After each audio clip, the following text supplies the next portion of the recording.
Muy buenos días, compañeros y compañeras, maestros, maestras e integrantes de la comunidad educativa.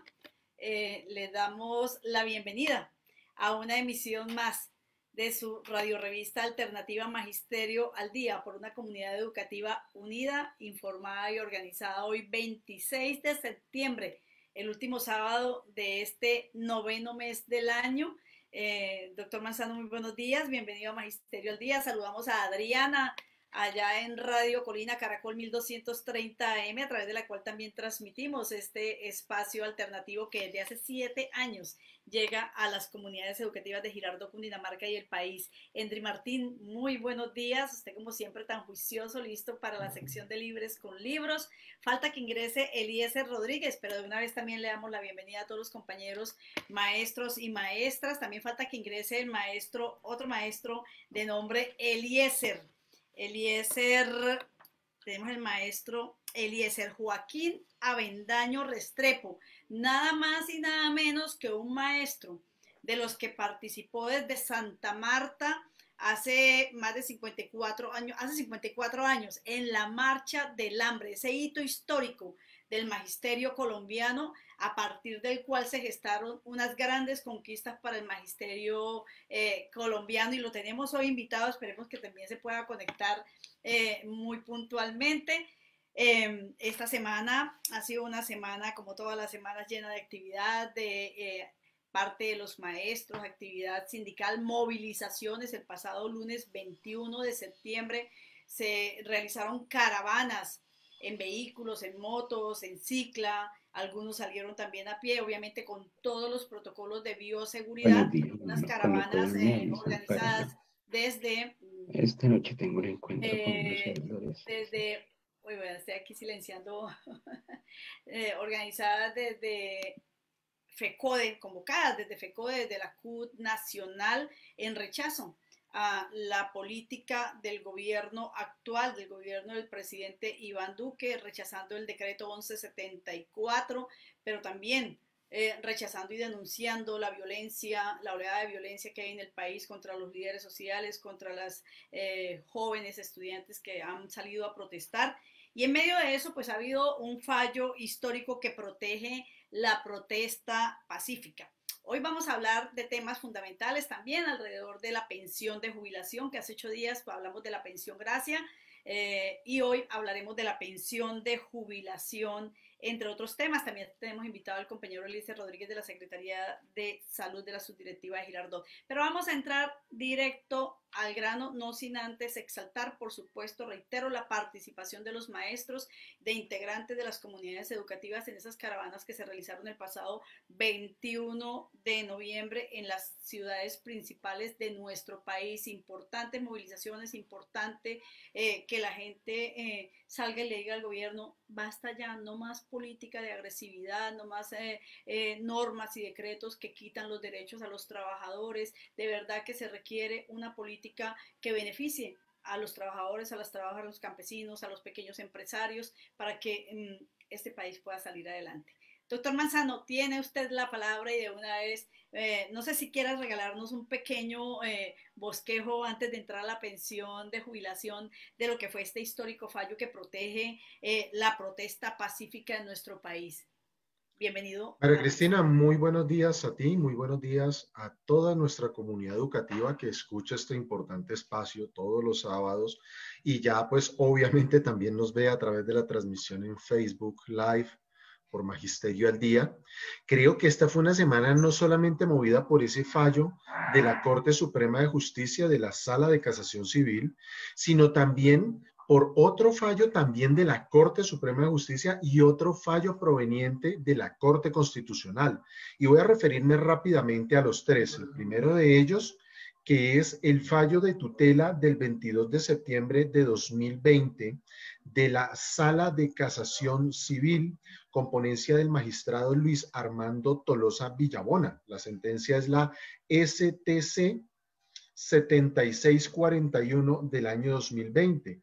Y donde se está reflejando no solamente una problemática que estaba sucediendo desde hace varios años en el país, en torno a la protesta pacífica que se estaba haciendo, sino por los últimos desmanes que hubo por parte de las autoridades policiales.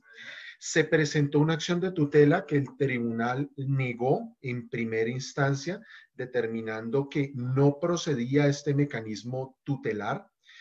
Y al irse en impugnación, en la Corte Suprema de Justicia, Sala de Casación Civil, pues lo que hace es que revoca la sentencia del Tribunal Superior para conceder, pues son muchos los peticionantes dentro de esa acción de tutela, pero de resaltar que frente a ello, en las 48 horas siguientes, lo que se debía hacer era precisamente que el ministro de Defensa, voy a leerlo de manera textual, dice: cuarto, ordenar al ministro de Defensa que dentro de las 48 horas siguientes al enteramiento de esta providencia proceda a presentar disculpas por los excesos de la fuerza pública, en especial aquellos cometidos por los escuadrones móviles antidisturbios de la Policía Nacional, SMAT, durante las protestas desarrolladas en el país a partir del 21 de noviembre de 2019,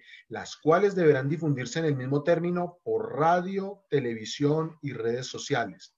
Y encima de eso, le ordena al gobierno nacional para que la rama ejecutiva expida un acto administrativo para que los miembros de las fuerzas públicas y de la rama ejecutiva mantengan la neutralidad con manifestaciones no violentas, incluso si se dirigen a cuestionar las políticas del gobierno nacional, conformar una mesa de trabajo, en fin, son muchos numerales los que hay, pero en eso también le prohíbe al SMAT, a la Policía Nacional, en las manifestaciones, el uso de las escopetas calibre 12 con municiones no letales. Las prohíbe mientras se da la revisión constitucional por parte de la Corte Constitucional. Pues, ¿qué se esperaría dentro de un Estado social y democrático de derecho? Que el presidente de la República admitiera precisamente la imparcialidad, la majestad de la justicia y le diera cumplimiento. Y lo que ha hecho, pues el ministro Holmes, y por eso se está pidiendo su renuncia como ministro de Defensa, es simplemente salir a dar unas excusas escuetas por los hechos acaecidos a principio de este mes y no como tal por lo que sucedió el 21 de noviembre con el fallecimiento inclusive del joven estudiante Dylan Cruz. Eso creemos que es un primer llamado que hace la jurisprudencia, que hace la Corte Suprema de Justicia, para que se esté cambiando el entorno en lo que significan las manifestaciones, y esto es una bofetada frontal a los partidos de derecha y de ultraderecha del país, que aún hoy por hoy pretenden todavía soslayar la protesta diciendo que la van a reglamentar. Ya sabemos ese procedimiento hacia dónde va, y lo que quieren es que los marchantes ahora lo hagamos a través solamente de los andenes y lo hagamos los días domingos o los días festivos. Y ese no es el fin de la protesta pacífica. Número 2, hubo un pronunciamiento de la Corte Constitucional en el que se declaró la inexequibilidad del decreto 811 del año 2020, por medio del cual se autorizaba la compra y enajenación de activos privados y de activos del Estado, con dinero del Estado. ¿Eso qué significa? Que el Estado como tal, producto de la pandemia, no puede invertir, no puede gastar los recursos públicos en estos momentos en intervenciones en empresas. Algunos analistas han dicho que diciendo eso se prohíbe en estos momentos ese mal llamado préstamo que el gobierno nacional insiste, ya no de 370 millones de dólares, sino solamente de 200 millones de dólares a Avianca. Solo que Avianca, mientras estaba en quiebra, sus grandes directivos o sus más altos directivos sí se dieron obviamente el banquete con unas bonificaciones por más de 7 millones de dólares. Así que ahora esto le va a quedar bien difícil al ministro. El ministro lo que dice es que ese préstamo es para las inversiones de Colombia y que está amparado en el decreto 444 que creó el Fondo de Mitigación. Sin embargo, también es otra bofetada a este gobierno que lo que está es interesado en apoyar a las grandes empresas y no interesado en apoyar al pequeño, al mediano productor y por ende también a aquellos sectores de la población a los cuales les ha negado rotundamente a través del Congreso de la República y de sus partidos mayoritarios la renta mínima básica y también la ampliación del PAEF, del Plan de Apoyo al Emprendimiento o el plan para las empresas que el senador Jorge Eliezer Guevara, toda la bancada de la Alianza Verde, toda la bancada alternativa del Polo Democrático, de la Colombia Humana, inclusive sectores del Partido Liberal estaban apoyando para que fuese al casi 50-60% de las pequeñas empresas en el país. Lo que hizo el gobierno nacional con sus partidos mayoritarios es dejarla solamente para el 0.7% de las grandes empresas. Y el tercer pronunciamiento, que no nos podemos ir sin decirlo, Corte Suprema de Justicia, pero ahora Sala de Casación Laboral, en sentencia del 16 de septiembre del 2020 que se dio a conocer ayer. Y es un trino bastante jocoso que lo hace @PalmaEdwin, que dice: es viernes y la Sala Laboral de la Corte Suprema de Justicia lo sabe. Y esta sentencia lo que indica es que en el año 2009 Avianca y la extinta SAM cometieron uso indebido de su poder patronal y lo que hicieron fue generar la desafiliación de los miembros de la organización sindical y obligaron a la deserción y redujeron la correlación de fuerzas en la negociación colectiva porque quedó demostrado dentro del expediente ordinario que así sucedió. Por ende, obligan a Avianca a pagar una multa de 500 millones de pesos con destino, o más bien una multa, no, una indemnización, corrijo, con destino a nuestros compañeros de la Asociación Colombiana de Aviadores Civiles, ACDAC. Esto recibido con todo el beneplácito, una providencia espectacular que estamos analizando del doctor Iván Mauricio Lenis Gómez, bajo el radicado 51722. Creo que son 3 pronunciamientos a favor del pueblo colombiano y en contra de un gobierno que está empecinado en demostrar que sigue gobernando para la clase dominante, para el Partido Centro Democrático, y no que está gobernando para los colombianos y las colombianas, María Cristina. Ese sería el primer abrebocas. No sé si hablamos de otra cosa de una vez, hablamos de lo de las pensiones o hablamos antes de algo más, de otro tema. Tengo apagado aquí todo. Me parece que este fallo que tiene que ver, bueno, los dos fallos que ha mencionado son importantísimos. Cuando suceden este tipo de cosas, como que a uno le vuelve el alma al cuerpo, le vuelve un poco la esperanza en que sí se pueden hacer cosas de verdad por el bien del pueblo colombiano, pero que esas cosas son producto de la presión que el pueblo ejerce a través de la movilización. Eso también hay que tenerlo muy claro. Si no fuera por las movilizaciones que se han hecho, seguramente estarían quietos con ese tipo de pronunciamientos que caen muy bien en este momento. Doctor, pues el tema central, si quieres, vamos a pasar entonces a Eliezer Rodríguez y después de Eliezer, si no ha entrado el compañero de Santa Marta, que también se llama Eliezer, el maestro de la Marcha del Hambre, que queremos resaltar y valorar en este día, porque son las luchas históricas que ha dado el magisterio. Pero vamos a darle la palabra entonces al compañero Eliezer Rodríguez. Eliezer Rodríguez es el secretario de Salud de la Subdirectiva de Girardot. Él siempre ha estado muy atento. Tuvimos la oportunidad, además de compartir junta directiva cuando yo fui presidenta, en algunos de los periodos en que fui presidenta, algunos de los 2 periodos en que fui presidenta aquí en el municipio de Girardot, tuvimos la posibilidad de compartir en la junta directiva y él siempre ha sido una de esas personas comprometidas con el tema de la defensa de la salud, sobre todo desafortunadamente cuando después de la ley 100 el pueblo colombiano en general y los maestros no somos la excepción, hemos sido víctimas de todos los efectos que ha traído el que un derecho fundamental tan importante como es la salud se haya convertido en una mercancía, en un negocio donde el lucro es más importante que la misma vida. Así es que Eliezer, le damos la bienvenida para que de manera clara, concreta y precisa nos cuente esa problemática que vive Girardot. Y cuando hablamos de Girardot estamos hablando de la problemática que viven los maestros del Alto Magdalena, de Tequendama algunos y también algunos de Sumapaz que reciben atención de salud aquí en Girardot, aunque hoy de Girardot están remitiendo casi todos los casos a la ciudad de Bogotá. Pero bueno, que sea Eliezer, nuestro compañero secretario de Salud, quien nos cuente de manera clara, concreta y precisa la problemática que se vive hoy acá y lo que él ha hecho como secretario para tratar de gestionar desde la subdirectiva el que se corrijan estas fallas que venimos dando todos desde ADEC, desde FECODE, pero pues que es como lenta la cosa.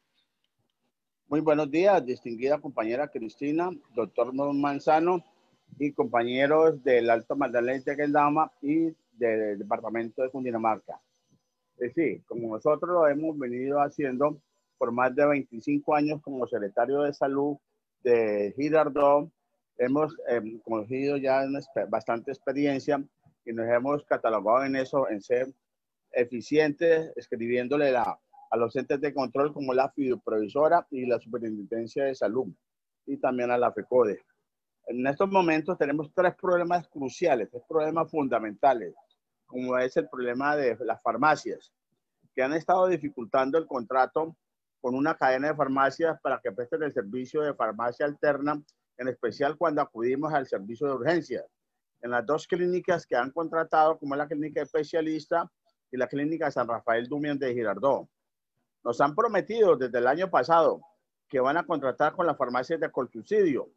Mientras tanto, seguimos comprando aquellos medicamentos esenciales para nuestros tratamientos básicos en la estabilidad y mejoría de nuestra salud. Se realiza la gestión, nosotros realizamos la gestión para el reintegro de los dineros invertidos al comprar nosotros los medicamentos. Con mucha traba y dificultad cumplimos con los requisitos exigidos, sin devolvernos el dinero invertido en la mayoría de los casos y en otros demoran en consignarlo en las cuentas de ahorros que nos exigen. Otro problema fundamental que hemos venido pidiendo es la tercera clínica de apoyo, como lo dice el contrato, que deben prestarnos 3 clínicas de apoyo para los servicios de urgencia y hospitalaria. Desde el 2 de enero del 2019 no contamos con la tercera clínica de apoyo para el servicio de urgencia y servicios hospitalarios quirúrgicos por el cambio en su nombre o razón social de la otrora Clínica San Sebastián, como lo establecen las condiciones de contrato exigido por la fiduprovisora como entidad contratante para las 10 regiones que nos dividieron en los 32 departamentos de nuestra división política de Colombia. Ha sido crucial. Con ese problema que hay de familia, no nos han querido integrar la tercera clínica de apoyo por el cambio de la razón social de la anterior Clínica San Sebastián. Otro problema fundamental son las remisiones de cirugías. Para eso son las clínicas de apoyo hospitalario, para los casos de urgencia y cirugías que se deban realizar como producto de un siniestro o un caso, un accidente fortuito. También para las cirugías que se deban programar dictaminadas por el médico especialista. No se están utilizando las clínicas mencionadas para realizar estos procedimientos quirúrgicos, donde los compañeros beneficiarios y permisionados son remitidos a las clínicas o red hospitalaria que tiene la UT Servicio Salud San José en Bogotá, desconociendo el contrato establecido con estas dos clínicas. Se debe presentar a los compañeros de aquí de Cundinamarca, de los 116 municipios, un informe que nos pidió el secretario de Salud de ADEP, compañero Edward Vargas, que hasta el día de ayer debíamos enviar un informe sobre las falencias, las quejas, las anomalías establecidas con los soportes que deben tener para ello. Y a través de eso debíamos haberlo enviado al correo de él, que es milord525@yahoo.es. Las quejas de salud que los compañeros presenten deben anexar documentos, como dije, en remisión a una cirugía, a un examen de laboratorio especializado, a una cita de medicina especializada o subespecializada. También tiene programado para el lunes 28 de septiembre una reunión virtual con todos los secretarios de salud de Cundinamarca a través de la plataforma virtual que va a presentar el compañero Edward, y ahí vamos a presentar el informe. Estos son los temas fundamentales, Cristina, que se nos está presentando aquí como centro médico que hay para la zona del Alto Magdalena y Tequendama, que cubre más de 12 municipios. Y no han querido establecer, la doctora Diana Cabulla no ha querido establecer, no ha querido negociar o buscar, si no quieren con la clínica especialista, la clínica de San Sebastián, hemos puesto de alternancia la clínica Girardot, pero no la han querido. Sí, Cristina, gracias. Este es el informe sustancial de la zona de Girardot. Muchas gracias, doctor Manzano. Muy buenos días.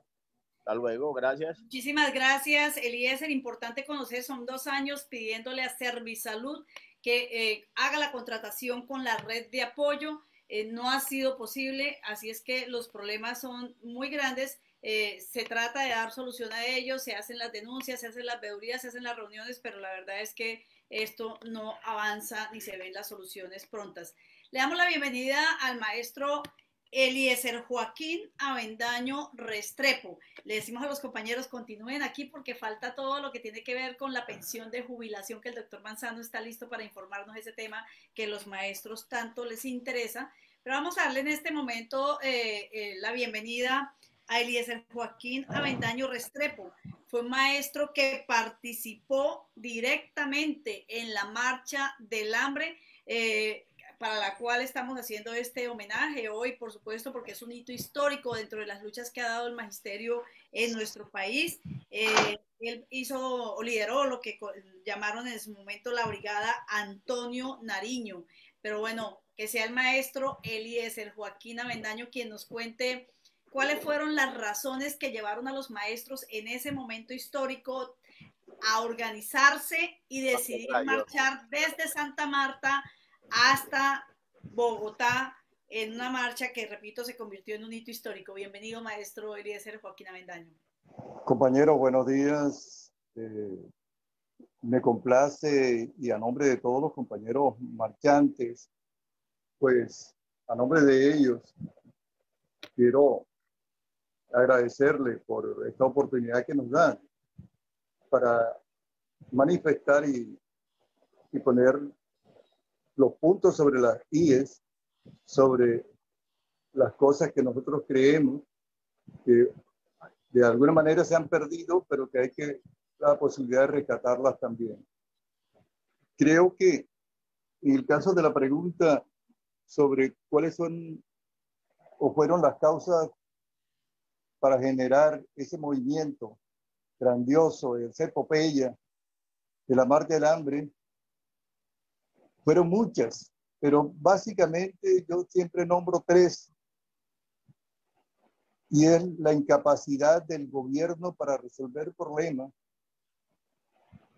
y la corrupción que siempre ha existido desde la colonia hasta hoy frente a toda la gestión que ejecuta el gobierno nacional en beneficio solamente de sus partidos, de sus grupos y de su familia. Todo ese tipo de situaciones las vivimos nosotros anteriormente con una circunstancia que todavía nos entristece, el hecho de que en muchísimos municipios se le pagaba al maestro con ron. Era francamente un hecho que nos desagradaba de manera impresionante. El dinero que mandaba el Ministerio de Educación en ese momento lo gastaban en todas formas menos para pagarle a los maestros. Y nadie decía nada, nadie defendía al maestro. Todas las condiciones negativas para los compañeros eran producto de el gobierno de turno. Además de eso, si salíamos y comenzamos a protestar, le aplicaban el decreto heroico, que ese lo aplicaron también para la masacre de la zona bananera. En esos momentos, tal vez ustedes no tienen idea de todas las situaciones que vivíamos. Porque neocolonial. En ese momento era un país bastante primitivo frente a cómo arreglaban los problemas no solamente económicos, sino contra la gente. Y cuando salíamos, pues el Estado mandaba a sus gendarmes Eran unos animales preparados para la violencia y montados en unos caballos, francamente nos agredían de manera inmisericordia. Todo ese tipo de cosas nos llevó a pensar de que no había solución aquí cuando vino el ministro de Educación y no dio ninguna solución, solamente dijo que el gobernador se había gastado el dinero y ya. ¿Y nosotros qué podíamos hacer? Simplemente nos acordamos que era posible llegar a Bogotá a reclamar las cosas. Y así lo hicimos. Salimos el 24 de septiembre, más de 1000 personas. Se inscribieron 784 y allí nosotros pues creímos siempre que nos iban a detener para que nosotros no hiciéramos ese esfuerzo tan grande de caminar más de 1600 kilómetros por carreteras destapadas y por las carreteras anteriores que eran sinceramente insufribles y que es casi imposible pensar que pudimos hacerlo. Todo este tipo de cosas, sinceramente, a veces, pues cuando pensamos en eso y pensamos toda la cantidad de personas que han fallecido por el esfuerzo que se hizo, nosotros pensamos de que fue una marcha sin violencia, pero la violencia la aplicamos contra nosotros mismos. El gobierno se quedó quieto, tranquilo, el gobierno nacional, pero el pueblo colombiano, cuando nosotros caminábamos, y no solamente el pueblo colombiano, sino latinoamericano y mundial, nos dio una muestra de afecto, nos dio una muestra digamos, de respeto por su maestro, porque nosotros íbamos denunciando todas las cosas. Y yo quiero decirle y darle un mensaje a todos los maestros nuevos. Eso que tienen ahora en este momento, aunque es poco, no lo consiguieron, no lo dio el gobierno porque quiso darlo. Lo conseguimos nosotros a través de nuestra lucha, utilizando principalmente la marcha del hambre. Pero algunos ni siquiera recuerdan la marcha del hambre. Algunos ni siquiera les interesa saber cuáles fueron todas nuestras afugias, nuestra tristeza, nuestro sacrificio. ¿Cuántos realmente quedamos en la carretera? Salimos 1000, llegamos 86 solamente. Los demás tuvieron que regresar porque no podían con su fuerza. De todas formas, dígame. Maestro, es importantísimo de verdad resaltar ese momento histórico, esas luchas que, como usted muy bien dice, muchos desconocen y la historia hay que conocerla. Y esta es una lucha histórica que ha dado el magisterio, que usted es protagonista de esa lucha que inició allá ese 24 de septiembre, hace 54 años. Hay que recordar que estaba de presidente Carlos Lleras Restrepo y que era presidente de nuestra FECODE, el maestro Alberto Carvajal. Alberto Carvajal. Bueno, usted era el que coordinaba la brigada Antonio Nariño. ¿Cómo se habían organizado? ¿Por brigadas? Pues nosotros teníamos 4 brigadas. La brigada nuestra era la brigada principal, la primera, porque iban todas las señoras de más edad. Iba Carmen de Leiva, que tenía 60 años, 64 años en ese momento. Iban la otra señora y tanto Rafael Hernández, que fue el creador de la Marcha del Hambre, y mi persona, él era el jefe prácticamente de nosotros, de toda la Marcha del Hambre, y el subjefe, indudablemente, era yo. Y nosotros creo que caminamos la Marcha del Hambre 2 veces, porque eran señoras de mucha edad, y nosotros teníamos que ayudarlas. Y nosotros 2 eran los que ayudábamos a las señoras a caminar.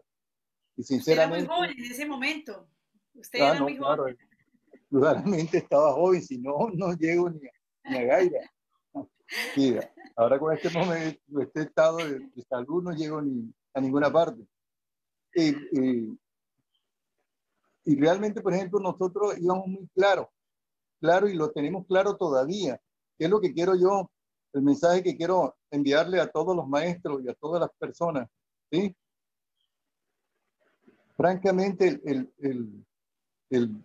el maestro tiene que estar consciente de que el único que puede cambiar la situación del país, la situación de la nación, la situación de la patria, la situación de la república, la situación del gobierno, la situación del Estado, es el maestro.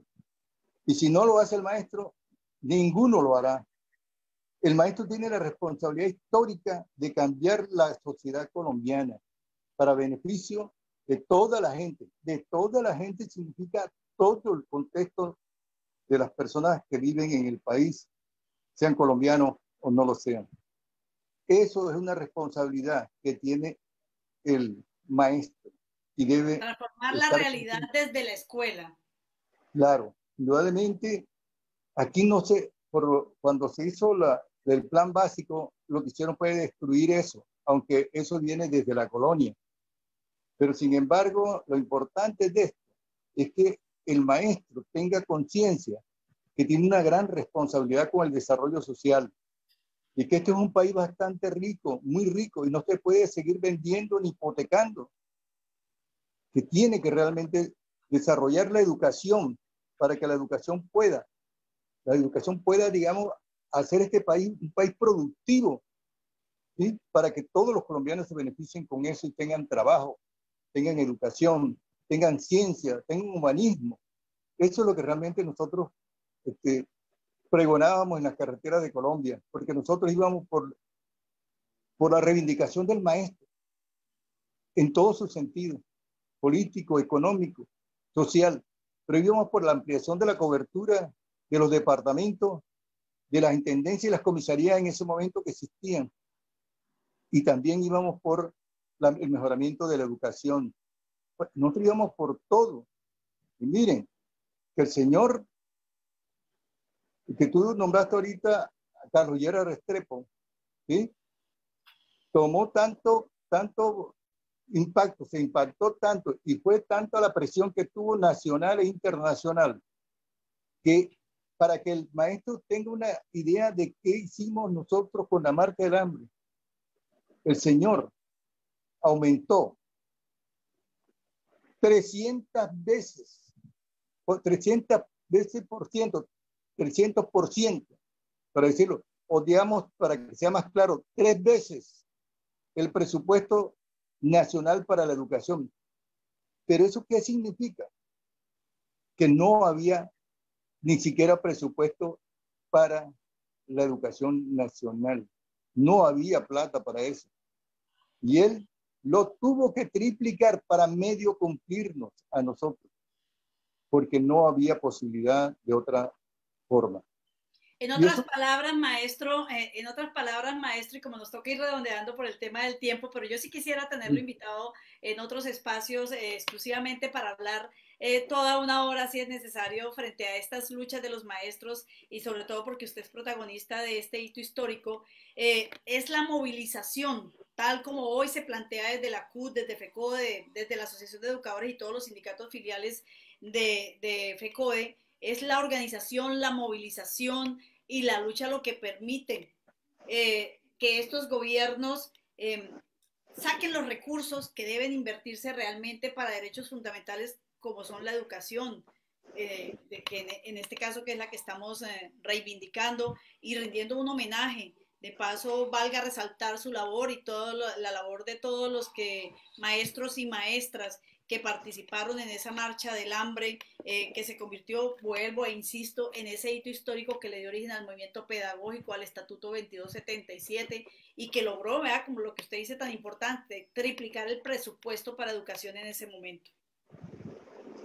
Yo quisiera, para terminar, porque sé que el tiempo pues nos tiene bastante, pues, mire, presiona el tiempo. Quisiera pedirle simplemente algo a los maestros actuales. Tienen que tener unidad, El maestro debe tener unidad. Unidad en los intereses comunes. No importa que piensen diferente, no importa que sean de partido diferente, no importa nada de eso, sino unidad.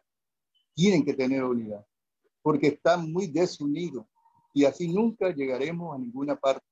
Así que lo importante es que ojalá que entienda la gente que hay que obtener, hay que conseguir la unidad de todos los maestros para que este país cambie, para que la educación cambie y para que el maestro cambie también, porque sinceramente necesita cambiar. Así que eso lo decíamos nosotros anteriormente, por eso nosotros la consigna base que nosotros llevábamos muchas consignas, siempre era por Colombia, por la educación, hasta la muerte. Y ojalá que la tengan ellos en la cabeza también, que por este país hay que sacrificarse, que por este país, por la educación hay que sacrificarse, pero no realmente como se está haciendo ahora en este momento, que sinceramente ni la nación, ni el país, ni el Estado, ni el gobierno no tienen en cuenta nada de eso y menos la educación. Que el maestro sea consciente. Maestro Eliezer Joaquín, mil gracias por su participación en Magisterio al Día, por recordarnos esta movilización histórica, por compartir esa experiencia y lo que significó para el magisterio colombiano esa marcha que se conoció como Marcha del Hambre, o se le dio el nombre de Marcha del Hambre precisamente por todas las penurias que tuvieron que padecer los maestros y las maestras que hicieron parte de ella. Queda pendiente una conversación más extendida frente a este momento histórico, maestro Eliezer Joaquín, pero desde ya, mil gracias por su participación. Gracias, gracias a ustedes. Saludos a todo el mundo. Bueno, muy bien. Amable. Muchas gracias y felicitaciones por esa participación en esa marcha, por ese compromiso con la educación. Doctor Sergio Manzano, continuamos con la parte jurídica, pensión de jubilación, que hay un maestro que está pidiendo, por favor, que le vuelvan a mencionar los decretos que acabaste de mencionar. Entonces, vamos a darle respuesta, por supuesto. Vale, rápidamente al compañero. El primer fallo, el fallo de tutela del 22 de septiembre del año 2020, Corte Suprema de Justicia, Sala de Casación Civil. La sentencia es la STC 7641-2020. La radicación es la 11-001-2203-000, 2019-025-2702. Componencia de Luis Armando Tolosa Villabona. Y la segunda sentencia, que es la de la Asociación Colombiana de Aviadores Civiles, ACDAC, es la sentencia del 16 de septiembre del 2020, componencia del magistrado Iván Mauricio Lenis Gómez, Corte Suprema de Justicia, Sala de Casación Laboral. La sentencia es la SL 3597-2020, la radicación 51722. Si quiere, compañero, que está pidiendo esos datos, ingrese a la cuenta de Twitter de la Corte Suprema de Justicia, que es @CorteSupremaJ, y ahí puede encontrar esas sentencias para que le quede mucho más fácil. Ahora bien, pues honrando también ese legado y esa historia del maestro Eliezer Joaquín Avendaño, a quien le enviamos un cordial saludo, un fraterno abrazo, también decirle a los compañeros algo que precisamente los maestros han sido artífices y partícipes en instalar dentro de los estudiantes, y es precisamente ese hermoso libro de Eduardo Galeano, Las venas abiertas de América Latina. Pueblo que no conoce su historia está condenado a repetirla.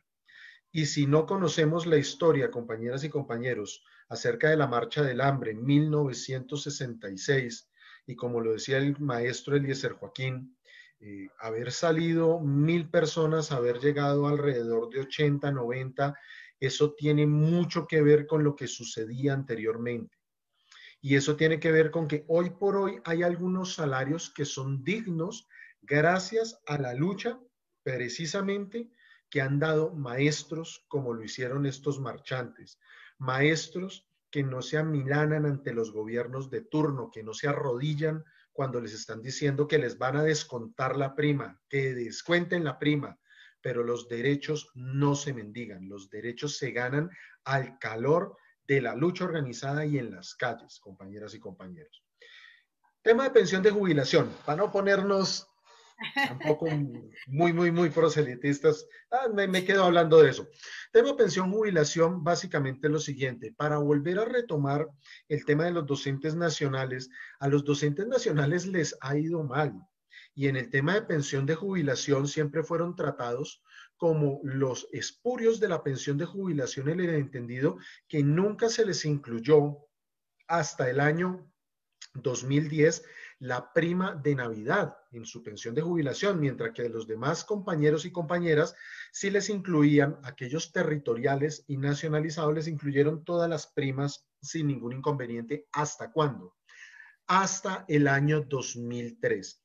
¿Qué es la pensión de jubilación? Pues ya saben ustedes, compañeras y compañeros, que los docentes en su calidad de empleados públicos y por el régimen exceptuado que tienen, los que están vinculados bajo la modalidad del decreto 2277 de 1979 se pensionan a los 55 años de edad, 20 años de servicio, es decir, conforme la ley 33 de 1985. Su pensión de jubilación es compatible con el salario hasta la edad de retiro forzoso y en la misma se tenía que incluir la totalidad de los factores salariales que acreditaba el docente en el año inmediatamente anterior al cumplimiento del estatus pensional. Pero a los maestros nacionales nunca les incluyeron la prima de Navidad. ¿Y por qué les digo que en el 2003, Plan Nacional de Desarrollo del expresidente, ex senador y hoy presidiario, así esté dentro de las 1.500 hectáreas del ubérrimo, está cobijado por una medida de aseguramiento, Álvaro Uribe Vélez, quien en ese plan de desarrollo, a través de la reglamentación o del decreto reglamentario, lo que hizo fue eliminar de tajo todos los factores salariales para el magisterio colombiano, y eso fue en diciembre del 2003. Nuestra oficina, Organización Manzano y Manzano, fue la primera que se dio a la lucha para que le incluyeran los factores a los maestros. Logramos durante 7 años una pelea durísima para que en 2010 se los incluyeran. Todo lo que era prima de vacaciones, la prima de Navidad, la prima de alimentación, de habitación, las primas regionales o mal llamadas primas extralegales, todo eso se logró que se incluyeran. Y a los maestros nacionales se les logró que les incluyeran también estas primas, producto también de la expedición del decreto 1919 del año 2002, mediante el cual se equipararon todos los regímenes pensionales y prestacionales a los empleados públicos de la rama ejecutiva del orden nacional. Quiere decir que ya no iba a haber diferenciación en los regímenes. Bien, eso sucedió hasta el año 2010 y del año 2010 en adelante, pues no había ningún inconveniente, como ya lo hemos dicho en varios programas, en que el maestro obtenía su pensión, lamentablemente tenía que acudir a donde un abogado, se presentaba la demanda, perdón, y se lograba que le incluyeran todos los factores salariales, fuese nacional o fuese nacionalizado, no importaba, o fuese territorial. Esto hasta el año 2019. ¿Y qué pasó en el 2019? Esa sentencia de unificación nefasta del 25 de abril del año 2019, proferida por la sección segunda del Consejo de Estado. ¿Y eso qué significó? Que se perdieron los factores salariales en las pensiones y solamente se lograron salvar 4, como ya lo hemos repetido hasta la saciedad. El primero de ellos, las horas extras.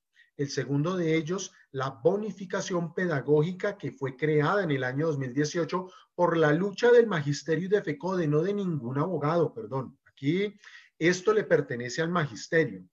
Número 3, la bonificación decreto o la bonificación mensual, que es la que logró la FECODE y la que lograron los maestros como aumentos adicionales en los paros que se realizaron en el 2015, 2017, 2019.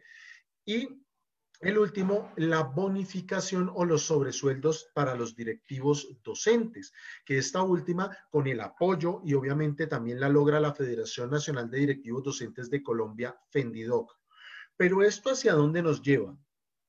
A que dentro de los regímenes pensionales para los docentes territoriales o nacionalizados, queda la posibilidad en que pueden tener pensión, jubilación, pueden tener su salario y si cumplen con los requisitos de la pensión gracia, que ya los explicamos en la oportunidad anterior, podrían tener la pensión gracia, es decir, podrían tener esos 3 ingresos. ¿Cuántos docentes quedan en esas condiciones? Muy pocos, pero muy pocos, debe ser menos de 100 maestros, no son más. Y los docentes nacionales propiamente, algunos compañeros nacionales todavía están activos de manera increíble, ya después de 40 años de estar en la profesión docente, tienen derecho o están percibiendo su salario y perciben su pensión de jubilación. Es lo único que lograrían percibir en estos momentos. Así que frente a eso el régimen pensional quedó equiparado y esa equiparación o ese igualamiento que quedó para los maestros del 2277 o aquellos que les aplica el decreto 2277 de 1979 se cobija de esta manera. No voy a tocar los maestros del 278, eso los tocaremos en un próximo programa, porque ya para ellos no los cobija la pensión de jubilación, sino la pensión de vejez, contemplada en la Ley 100 de 1993, la Ley 797 del año 2003, con unas particularidades establecidas en la Ley 812 del 2003. Y nos queda pendiente o nos queda por explicar, ya para un próximo programa, María Cristina, el tema de las cesantías, tanto para los docentes nacionales como para los docentes nacionalizados y territoriales, precisamente para que se vea la gran diferencia que se ha tenido a nivel histórico y podamos concluir con esta sección que ya llevamos, vamos para 4 programas que le iniciamos. Sí, sí, sí, efectivamente ya son 4 programas dedicados, bueno, son más, porque primero estuvimos hablando también, bueno, lo que tiene que ver con pensiones, sí, son 4 ya los que llevamos, porque el otro fue dedicado a los compañeros 1278 al tema de la evaluación, la SDF y la evaluación de desempeño, que también son temas importantes para este grupo de compañeros maestros. Bueno, doctor Manzano, muchísimas gracias por esa valiosa información jurídica tan pertinente y tan esperada siempre por nuestros compañeros maestros de Cundinamarca y del país, por supuesto, que están atentos a esa información tan valiosa como la historia.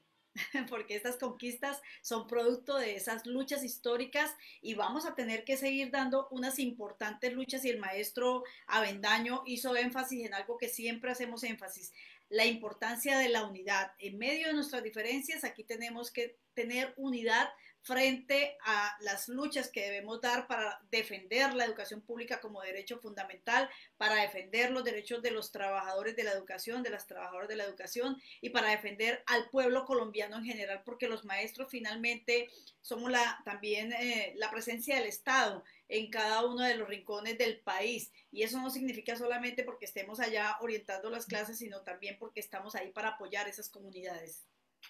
Sí, hay entidades que llegan a nivel nacional y que son las únicas que llegan a las partes donde nunca ha hecho presencia ni siquiera el Estado. Una de ellas, los bancos, el Banco Agrario y Bancolombia, que están. Lo otro es los maestros. Así que el maestro tiene una responsabilidad fundamental porque acuérdense que ustedes podrán querer mucho al abogado que les saca el caso adelante, podrán querer mucho al odontólogo, al médico que les salva la vida, lo que sea, pero ellos son lo que son y nosotros somos lo que somos gracias a nuestros maestros. Así que los maestros se convierten en el pilar fundamental de nuestra sociedad. Maestro Endry, maestro Jorge José Eliezer, muchas gracias, María Cristina. Nos vemos dentro de 8 días. Muchísimas gracias, doctor Manzano. Bueno, y continuamos con nuestra sección infaltable, con también nuestro compañero maestro del municipio de Funza, Endry Martín Torres, que siempre lo estamos esperando con esas recomendaciones de lecturas que son tan importantes. Esa sección que se llama Libres con Libros, porque si lees, conducirás. Si no, serás conducido. Y eso, pues bueno, no es posible. Maestro Endry Martín, buenos días. Hola María Cristina, ¿qué tal? ¿Bien? Aquí esperando la sección, baja un poquito la cámara para que te veas bien. Claro que sí.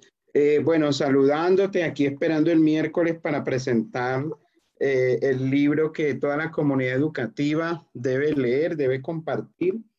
Y bueno, no por publicidad, sino porque ya lo leí, ya tuve la oportunidad de leerlo acá. Entonces, este es un libro, en algún momento te escribía que no porque sea nuestra sección, nuestro proyecto de aquí de Libres con Libros, sino porque es una oportunidad para reflexionar sobre el trabajo que se viene haciendo en las comunidades educativas, especialmente en la elección de personeros, en la elección de contralores escolares y que se necesita una proyección más desde lo que tú nos dices acá, ¿no? Que la comunidad educativa reflexione, actúe y tengan voz.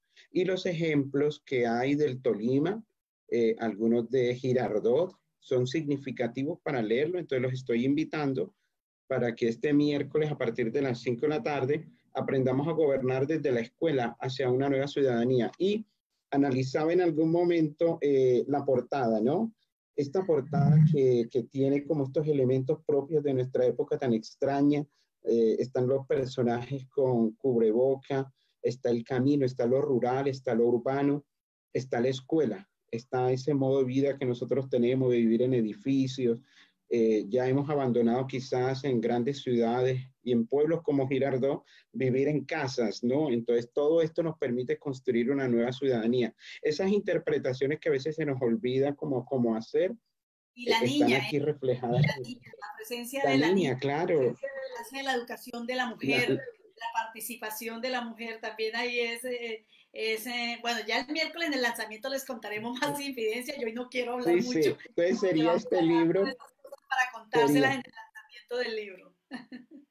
Y el otro, María Cristina, bueno, a propósito de lo que decía el abogado Manzano, estamos recomendando a propósito de los 54 años de la Marcha del Hambre, ¿no? Ajá. 54 años. Eduardo Galeano nos hace una reflexión de América Latina y con todo lo que está ocurriendo en el Cauca y que uno empieza a leer y algunas historias que tú empiezas a compartir, uno dice, oiga, no es que no amemos los españoles, porque bueno, los que están en la actualidad no tienen la culpa de lo que hicieron hace 500 años, pero sí nos permite a nosotros decir, oiga, en poquitos pueblos, en poquitas plazas públicas, hay homenaje a los indígenas que de verdad son los herederos de nuestra América. Entonces, esto nos permite reflexionar, ¿no? Los verdaderos dueños de nuestra América. Sí, sí, ellos, bueno, aquí esto va a polemizar y eso es lo interesante, esto es lo reflexivo, no actuar con violencia, pero sí entender que necesitamos más monumentos que hagan reflexión sobre nuestra herencia indígena, que es nuestra primera raíz. Nuestra primera raíz son los indígenas, nuestra segunda los españoles y la tercera los afrodescendientes, sí. Entonces, serían estos. Por ahí tenía otro, pero dije, bueno, para no atiborrarlos de lectura durante esta semana, les propongo estos dos. Muchísimas gracias, Endri. Excelentes recomendaciones. Yo he dicho que no quiero decir mucho, pero bueno, sí queremos que el libro de Aprendamos a Gobernar desde la Escuela, que es tan importante, pues se convierta en una herramienta de trabajo para los compañeros maestros, para las facultades de educación, para las escuelas normales. Y el maestro Joaquín Avendaño lo resaltaba.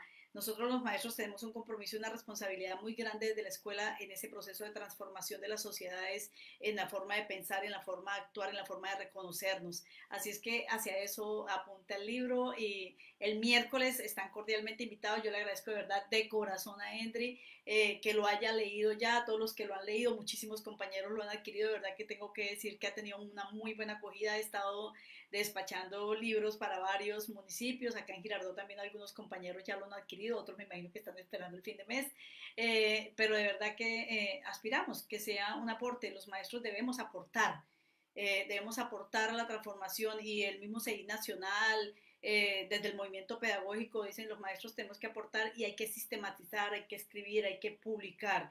Yo soy maestra de Girardot, maestra de la Escuela Normal Superior de Girardot y estoy convencida de la necesidad de la lucha, de la transformación. Aquí generamos espacios para precisamente visibilizar el trabajo. Hace 13 años creamos los encuentros de experiencias pedagógicas alternativas precisamente para visibilizar el trabajo que los maestros hacen de manera muy valiosa, con muchas dificultades, pero siempre aportándole a la transformación de la escuela y a que nuestros niños y niñas sean cada día mejores y la sociedad también, por supuesto, se transforme para bien de todo nuestro país. Así es que, compañeros, muchísimas gracias. Eliezer está todavía por ahí. Te puedes despedir, Eliezer Rodríguez.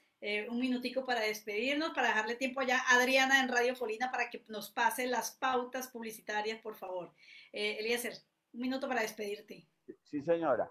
Bueno, muchísimas gracias, Cristina y el doctor Manzano y distinguida audiencia del programa de Cristina. Para invitarlos todos los sábados de 11 a 12 de la mañana para que sigan escuchando el programa radial de Cristina, quien es una buena activista sindical y tener en cuenta su trabajo en la parte pedagógica. Sí, Cristina, estaremos pendientes y muchísimas gracias. Muy buenos días. Saludos a todos los compañeros. Muchas gracias, Eliezer. Endri, por supuesto, tu despedida. Si lees, conducirás. Si no, serás conducido. Ese sí. me parece divino. Libres con libros. Entonces, nuestra próxima cita, el miércoles, estaremos volviendo a leer, volviéndonos a encontrar, y aquí siempre con los libros abiertos. Bendiciones y abrazos. Bueno, a todos nuestros compañeros maestros, un feliz fin de semana y bueno, que viva la pedagogía, que viva la unidad del magisterio y que vivan todas las luchas por la defensa de la educación pública como un derecho fundamental. Que descansen.